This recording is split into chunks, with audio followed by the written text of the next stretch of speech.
نکاح کے بغیر جنسی تعلقات قائم کرنا جانوروں کا فطری طریقہ ہے، انسانوں کا نہیں۔ نکاح کے ساتھ جڑا ہوا ایک معاملہ طلاق کا بھی ہے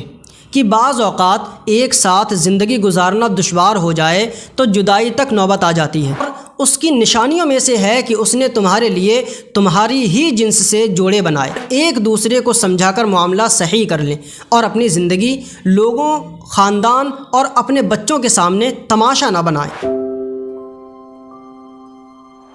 ان سب کوششوں کے بعد بھی اگر معاملہ صحیح نہ ہو سکے تو اب کیا طریقہ اپنایا جائے؟ اس کے لیے پہلے زمانے جاہلیت کا طریقہ کار ملاحظہ کریں، پھر دیکھیں کہ اسلام نے اسے کس طرح حدود کا پابند کیا۔ زمانہ جاہلیت میں شوہر بیوی کو ایک طلاق دیتا، جب اس کی عدت مکمل ہونے والی ہوتی تو فوراً رجوع کر لیتا، پھر دوبارہ طلاق دیتا اور پھر اختتام عدت کے قریب رجوع کر لیتا۔ مسلسل اس حرکت کے ذریعے عورتوں کو برسوں لٹکا کر رکھا جاتا کہ جب بھی طلاق دیں گے رجوع کر لیں گے۔ چنانچہ اس انداز میں انہوں نے عورتوں کی زندگیوں کو عذاب بنا رکھا تھا، جبکہ زمانہ نبوی میں ایسا ہی ایک واقعہ ہوا کہ ایک عورت نے سرکار دو عالم صلی اللہ تعالیٰ علیہ وسلم کی خدمت میں حاضر ہو کر عرض کی کہ اس کے شوہر نے کہا ہے کہ وہ اس کو طلاق دیتا رہے گا اور رجوع کرتا رہے گا، اور ہر مرتبہ جب طلاق کی عدت گزرنے کے قریب ہوگی تو رجوع کر لے گا اور پھر طلاق دے دے گا،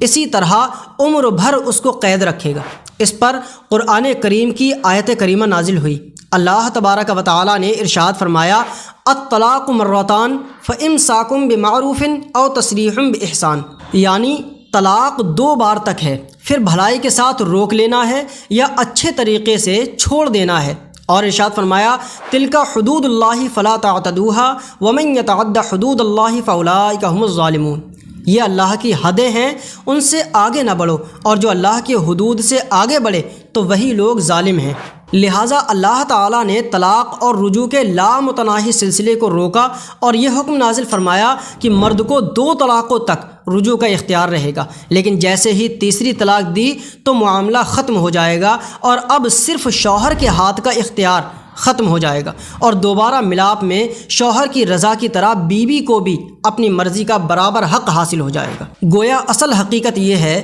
کہ 3 طلاق کی حد بندی سے عورتوں پر ہونے والے مسلسل ظلم و جبر کی رسم کا خاتمہ کیا گیا کہ جب تیسری طلاق دی جائے گی تو عورت ہمیشہ کے لیے شوہر پر حرام ہو جائے گی۔ اب اس عورت کی اپنی زندگی ہے، عدت کے بعد وہ چاہے تو نکاح نہ کرے اور بغیر نکاح کے زندگی گزار دے، اور اگر چاہے تو اپنی مرضی سے جس مرد سے چاہے نکاح کر لے اور اپنی نئی زندگی کا آغاز کرے۔ لیکن اگر نئی جگہ شادی کی اور وہ شوہر فوت ہو گیا یا اس نے بھی طلاق دے دی تو یہ پہلے شوہر کے ساتھ نکاح کرنا چاہے تو فرمایا کہ اب یہ عدت کے بعد اس پچھلے شوہر سے نکاح کر سکتی ہے، اور یہ بھی عورت کی مرضی ہے، کوئی اسے مجبور نہیں کر سکتا۔ آپ غور کیجئے تو سارے کا سارا معاملہ عورت کی رضامندی اور اس کی مرضی پر موقوف ہے۔ طلاق شدہ عورت کو نہ ہی دوسرے شوہر سے نکاح کرنے پر مجبور کیا جا سکتا ہے اور نہ دوسرے شوہر سے طلاق لینے پر جبر ہے، اور نہ ہی دوبارہ پہلے شوہر سے نکاح کرنے کی پابندی ہے،